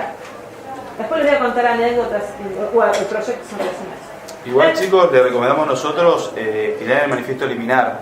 Va a estar, seguramente ya lo cargó la profesora. Léanlo porque, bien, esa es como el documento político más importante del siglo XX, donde los estudiantes manifiestan un poco este descontento y lo que pasaba en la universidad. Y en relación también a este contexto que estaba comentando Lucrecia de la reforma, no tenemos que dejar de lado la cuestión ideológica que obviamente se observaba en ese momento histórico, y sobre todo un pensamiento muy propio de Latinoamérica, que es el arielismo. Seguramente cuando lean los textos de la reforma van a encontrar como una corriente ideológica, el arielismo. El arielismo obviamente es producto de Rodó, quien a través de ese... ¿Alguien leyó Shakespeare alguna vez? ¿Shakespeare? ¿Alguien? Soy una noche de verano. Romeo y Julieta. ¿No? Hamlet. Ser o no ser. Algo huele mal en Dinamarca. Por Romeo y Julieta, chicos. Sí. No vamos a representar acá, no vamos a representar con Lucrecia porque bien, ya dijo que tiene novio. Ya dijo que tiene novio, no. Vos estás casado.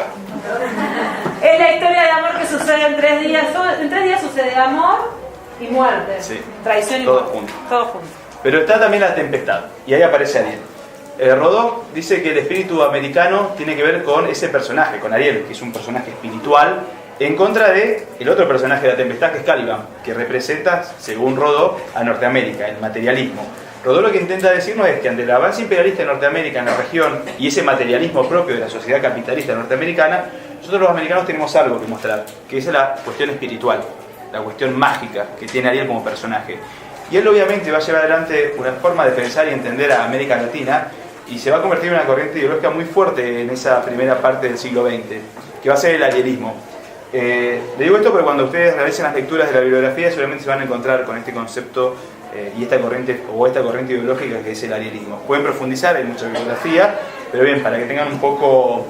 que había también un pensamiento crítico en Latinoamérica. Obviamente no sobraba, pero había un pensamiento crítico sobre el avance del capitalismo e imperialismo norteamericano. Bien. Investigación, extensión, transferencia, y me falta uno que es docencia. Y en docencia va a suceder algo muy importante. Si bien el manifiesto iba a llegar al manifiesto Eliminar, que es el de la reforma del 18, pero los trabajos que están puestos en el aula ustedes van a poder desagregar bien de dónde viene esto. Lo que se pedía en el movimiento de la reforma es que los docentes accedieran por concurso, no que sean cátedras heredadas de padre a hijo o de amigos. Y el concurso implica, y hoy es una de las grandes banderas que tenemos en la Universidad Pública Argentina, que me preguntaban cuál es la diferencia entre lo público y lo privado, esta es una, que nosotros cuando hacemos un cargo debemos presentarnos ante un tribunal que no son compañeros de trabajo, sino que provienen de otras universidades y evalúan si nosotros podemos dar o no la materia. Esos son ordinarios. A veces hay otros donde hay que son de otra forma, pero bueno, siempre ante un concurso, ante un tribunal. No se puede elegir a dedo, bueno, vení vos porque me caes simpático, como se hacía antes. Y eso es una gran herencia que tenemos en la reforma del 18, que los cargos se acceden por concurso. ¿Cómo se accede por concurso? Por presentación de antecedentes y clase pública.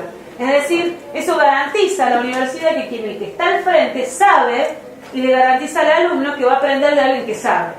Eso sucede en la universidad pública. Generalmente las privadas no, porque no están obligados a cumplir con esto. No están obligados a hacer extensión, investigación y transferencia. La universidad pública de la Argentina, desde la reforma del 18, se construye con estos baluartes: la formación académica, la investigación, la extensión y la transferencia. Hasta el punto, y voy a hacer un salto rápido de todo. Si a la universidad se empieza a transformar, estamos hablando del 18, en el medio van pasando cosas, Irigoyen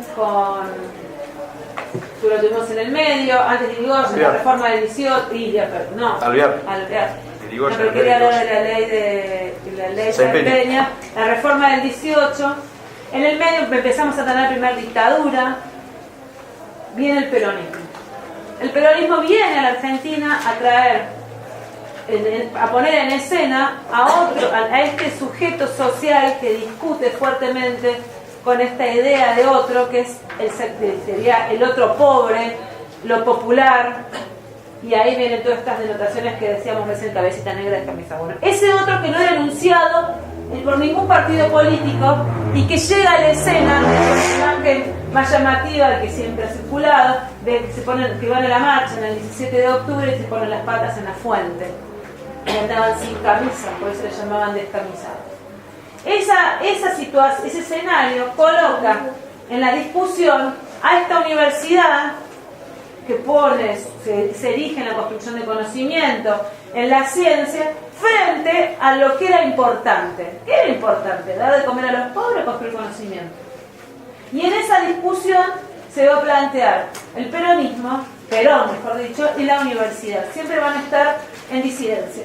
Nosotros vamos a subir al aula un libro que yo traje hoy, que se llama Intelectuales y Peronismo, que si bien no habla fundamentalmente de la universidad, lo que va a hablar es cómo se construye la discusión entre la intelectualidad que circula dentro de la universidad y el peronismo. El eje central estaba puesto justamente sobre esta idea de otro. Va a haber una tensión muy grande entre el peronismo y la universidad. De hecho, si nosotros rastreamos hasta la actualidad, sigue habiendo tensión entre el peronismo y la universidad, justamente sobre el objeto, que es lo importante. Uno de los speech era alpargatas sí, libros no, es importante comer, es importante los planes sociales, es importante que tengan no la universidad que no está pensando en el otro, hay una discusión de quién es el otro. Vamos a llegar a la época del a la época de oro de la universidad, que es la década previa al 66, que se da entre el 50 y el 66, que va a ser ¿por qué se va a llamar la época de oro? Porque es donde se va a explotar en construcción de conocimiento. Va a haber un gran desarrollo científico en la ciencia. Hay anécdotas muy simpáticas. Yo con la primera vez que la leí me dio ternura. O sea, que los estudiantes se quedaban a dormir en los laboratorios para poder comprobar sus procesos de investigación. ¿Ustedes se imaginan durmiendo acá en la unidad académica mientras hacen un trabajo práctico con un profesor o estén investigando? No, yo no los imagino ni a ustedes ni a mí misma. Porque esos tiempos de compromiso social con la universidad o con la construcción del conocimiento ha cambiado. Ha cambiado mucho, a tal punto que ha cambiado que se ha desgastado y muchos estudiantes no van a participar de esa vida cotidiana como sí sucedió en un momento. La universidad creció, le dan los premios Nobel en el medio, empieza a disputar, hegemonizar el proceso de construcción de conocimiento, hasta que en 1966 sucede algo, y se llamó la Noche de los Bajales Largos. Era tan grande la disputa de poder que había en la sociedad, volvemos a esta idea de conocimiento y poder, el conocimiento en la universidad y la disputa de poder, no solamente tiene que ver con la ciencia, sino en esa época llega el psicoanálisis a la Universidad de Buenos Aires, se empieza a desarrollar la cátedra de sociología, que implica el desarrollo inclusive de la estadística, en ese momento empieza a gestarse las teorías de la comunicación, se empieza a leer a Marx, a Gramsci, a Althusser, y todo eso empieza a eclosionar en la universidad, sumado al happening, que es el movimiento artístico que empieza a sacudir. Obviamente estoy hablando de Córdoba, Buenos Aires, no la Patagonia, eso es lo que vamos a ver después. Empieza a generar una gran sacudida, tenemos Vietnam, la revolución cubana, distintos procesos que se llaman de descolonización, empiezan a sacudir a Latinoamérica, empiezan a tomarse conciencia de otro tipo de acciones. Y vino un otro golpe de esto y dije, hasta acá llegaste. Entran, se llama la noche del bastón largo, porque entran los militares a la Universidad de Buenos Aires a buscar al decano de ese momento, que era Rolando García, lo sacan y empezamos en un proceso de intervención universitaria que condujo a partir de ese momento, y que creo que los colegios lo seguimos viviendo en la actualidad, a un fuerte proceso de empobrecimiento de la universidad. Después de la noche de los bastones largos y después las dictaduras consecuentes, estos intelectuales se fueron del país y nunca más volvieron. Rolando García murió en el exilio, Néstor García Tanclini vive, pero vive en México, no quiso volver más, y así muchos intelectuales argentinos no quisieron volver luego de las dictaduras, y muchos, los que no se exiliaron, murieron en ese momento o en la época de la dictadura argentina. A nosotros nos costó mucho en la construcción de conocimiento y en el desarrollo de la universidad, la dictadura de Onganía y la última de 76 al 83. Luego de ese periodo entramos en un proceso de letargo, y las universidades están intervenidas, todo ese proceso de eclosión se frena y llegamos al 82, al 83. En ese momento, de finales de 60 y de 70, en Santa Cruz se crean los institutos terciarios, el IPES. Había un instituto terciario en Río Gallegos, uno en San Julián y uno en Caleta Olivia.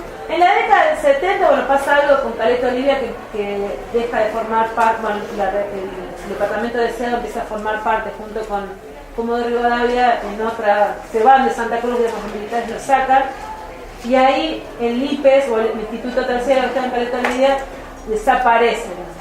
Pero estos institutos terciarios se formaron bajo la impronta de la lucha de los docentes y alumnos egresados del secundario de Santa Cruz. No querían ir a estudiar a Buenos Aires, querían estudiar acá, y estaban convencidos que hacía falta estudiar acá para que creciera la masa crítica. Si se construye conocimiento, los primeros favorecidos, ¿quiénes somos? Nosotros, la comunidad, los alumnos. Entonces, docentes y alumnos empiezan a luchar para que, y digo luchar casi lo digo de manera directa, porque fueron asambleas, toma de escuela, marcha, a los Santa Cruz, digamos.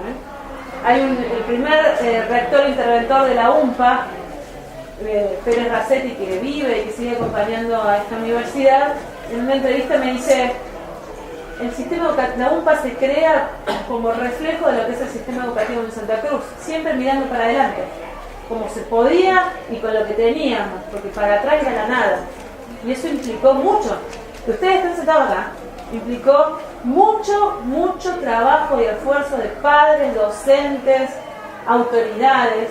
Costó todo, porque no quería que, no había intención de que sucediera, porque esta universidad no es rentable.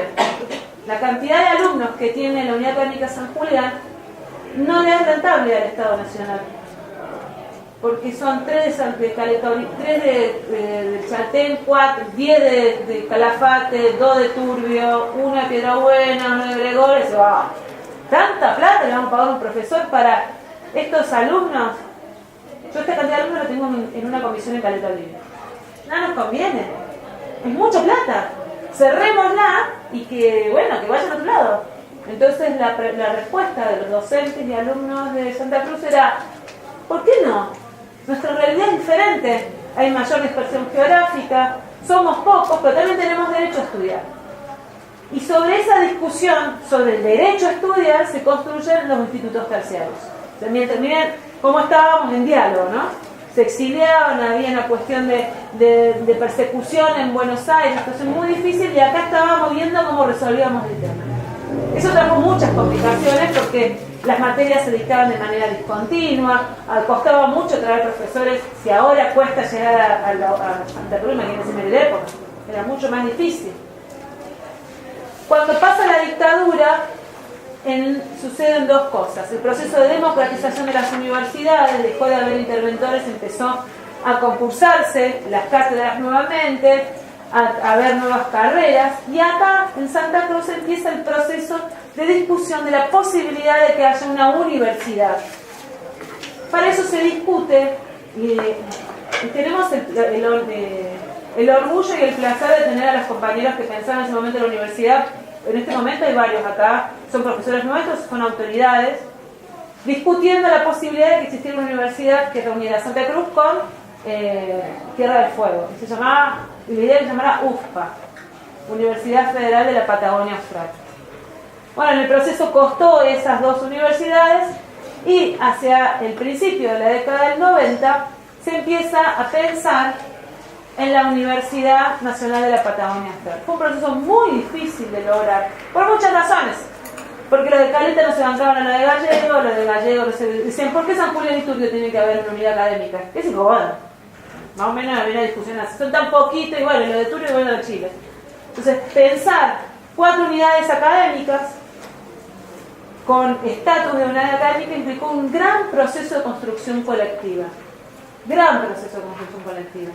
De lucha y de discusión, que tendríamos que los de Caleta son tan dignos como los de San Julián, los de San Julián tan dignos como los de Turbio, que todo, esta idea que nos parece una verdad de perogrullo, es decir, todos tenemos derecho a estudiar, es una idea que implica un gran posicionamiento político para la Patagonia, para Santa Cruz. Implica pensar cómo hacemos. A ver, ¿quiénes hay de Chaltén? ¿Hay alguien acá? ¿Calafate? ¿Cuántos viajan para venir acá? ¿En horas? Sí. 6-7 horas.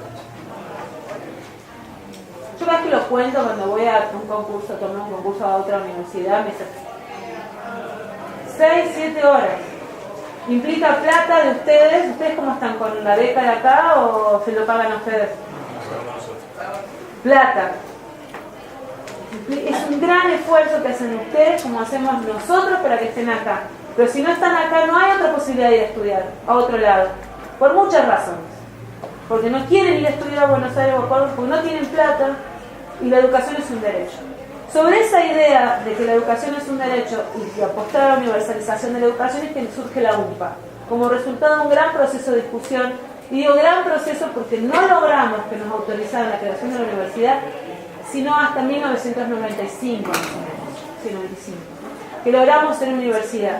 Ahí entramos en un proceso de intervención que estuvo Pérez Racetti, se constituyen las unidades académicas y es recién en el 2000 que se crea el sistema UMPA bimodal, que es el con el que ustedes cursan.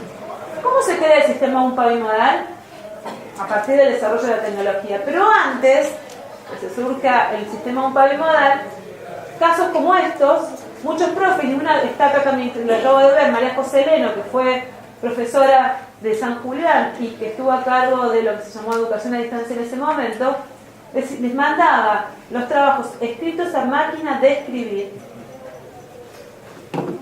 por colectivo a los alumnos porque no podían venir, o por carta mandaban los trabajos, se ponían y se venía en colectivo y se iba a Gregores y los alumnos cursaban de manera libre porque no había modo de que pudieran estudiar y los profesores iban a las unidades académicas como podían, hasta que un día dijeron, no, esto lo tenemos que resolver de alguna forma y se apuesta a esto que nos cuesta mucho que se entienda, que se tenga paciencia, que es la plataforma Moodle, que es con la que ustedes están trabajando. Yo sé que genera mucha antes parece un mormón, porque les voy a evangelizar. Pero yo quiero llegar a este punto porque quiero que logren ver la dimensión política que tiene esto y en el contexto en que estamos reconstruyendo la UMPA. Cuesta mucho conectarse, tomar exámenes por videoconferencia o subir las clases, la internet a talento. Pero que quiero que dimensionen que existe la plataforma Moodle es la decisión política de una universidad que considera que todos los chicos del Calafate, los del Chaltén, los de la Cera, tengan derecho a estudiar. Y quiero que lo piensen en ese sentido. Porque a veces todos puteamos que me mandan.